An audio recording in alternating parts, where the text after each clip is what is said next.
Everyone चलो आज के আমরা এই নেল আর্টের টিউটোরিয়াল ভিডিও ঝটপট দেখে নিই। প্রথমে আমরা ফুলটির জন্য ছোট ছোট পাপড়ি এঁকেছি রেড কালার দিয়ে।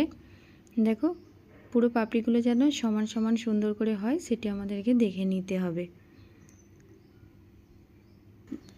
দেখো ফুলটিতে আমি 5টি পাপড়ি এঁকেছি, তোমরা চাইলে আরও বেশিও আঁকতে পারো। 5টি পাপড়ি এঁকে নেওয়ার পর আমি সাইডে আরও 3টি পাপড়ি এঁকেছি যাতে মনে হয় ফুলটি কিছুটা অংশ কাটা আছে।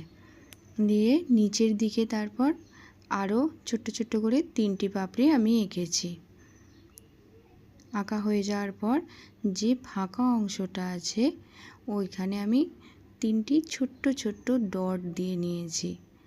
ডট দিয়ে নেওয়ার পর 60 সেকেন্ড কিওর করে নিয়েছি। তারপর রেড কালারে ক্যাট আই পলিশ দিয়ে সরু তুলির সাহায্যে উপরগুলো দেখো ভালো করে ভর্তি করে নিয়েছি। আস্তে আস্তে করে একটু একটু করে ভর্তি করতে হবে আর কিওর করতে হবে, নইলে এফেক্টগুলো ভালো করে দেখা যাবে না।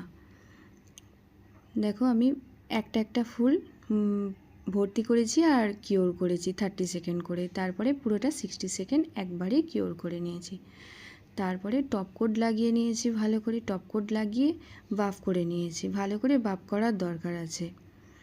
তারপরে আমার কাছে রেড কালারের যে পলিশ ছিল আমি ওটা দিয়েই সরু তুলি দিয়ে বর্ডার লাইন করেছি। পুরো সমস্ত কিছুতে বর্ডার লাইন হয়ে যাওয়ার পর 30 সেকেন্ড কিওর করে নিয়ে ক্রোম পাউডার অ্যাপ্লাই করেছি। দেখো পুরোটা ভালো করে ক্রোম পাউডার দিয়ে ঘষে নিয়েছি। ঘষে নেওয়ার পর ডাস্ট আপ করে তারপরে টপ কোট দিয়ে দিয়েছি। দেখো আর্ট রেডি হয়ে গেছে।